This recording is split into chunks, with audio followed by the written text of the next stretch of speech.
योगक्षेमं वहाम्यहम्।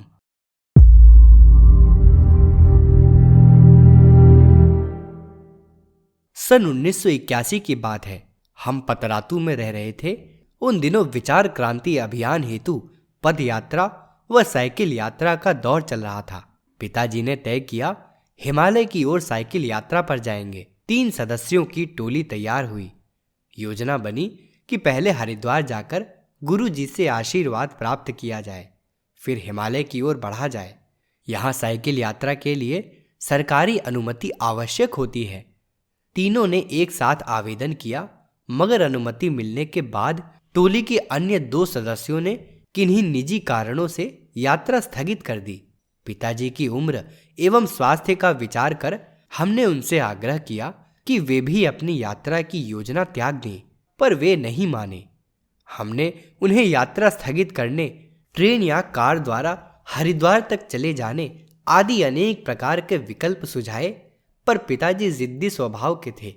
वे संकल्प कर चुके थे, इसलिए रुके नहीं, अकेले ही रवाना हो गए। यात्रा के आरंभिक दिनों में वे हर दिन एक पत्र लिखा करते थे, जिससे यात्रा का विवरण मिलता रहता था। कहाँ तक पहुँचे इसकी जानकारी रहती थी। कानपुर पहुँचने तक का समाचार मिलता रहा। इसके बाद पत्र आने बंद हो गए। आगे का रास्ता खतरों से भरा हुआ है, इसका हमें पता था। पत्र न आने से दुश्चिंता बढ़ने लगी। एक एक कर 8 दिन बीत गए। रविवार के दिन हम बैठकर बातें कर रहे थे। पत्नी से इसी विषय पर चर्चा हो रही थी। मैंने कहा, जाकर देखना चाहिए। कानपुर से आगे सड़क मार्ग में जाकर आसपास के लोगों से पूछा जाए, इस तरह के कोई व्यक्ति साइकिल यात्रा करते हुए आए थे क्या विचार क्रांति अभियान के तहत? अगर उधर से गुजरे होंगे तो वहां के लोगों को अवश्य ही पता होगा। इस विषय पर पत्नी से बातचीत चल रही थी कि अचानक मेरी आंखें बंद हो गईं।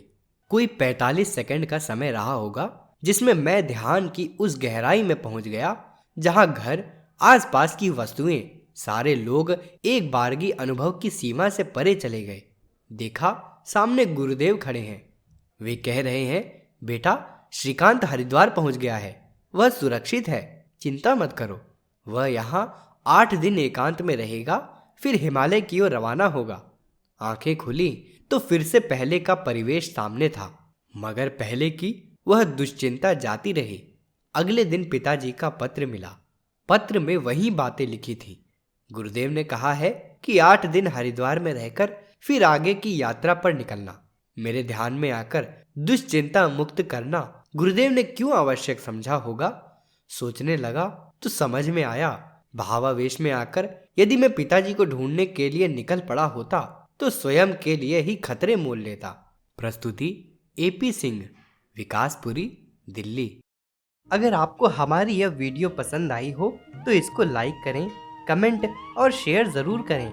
साथ ही हमारे YouTube चैनल ऋषि चिंतन को सब्सक्राइब कर बेल आइकन भी दबाएं, ताकि आपको आने वाले वीडियोस की नोटिफिकेशंस मिलती रहें। धन्यवाद।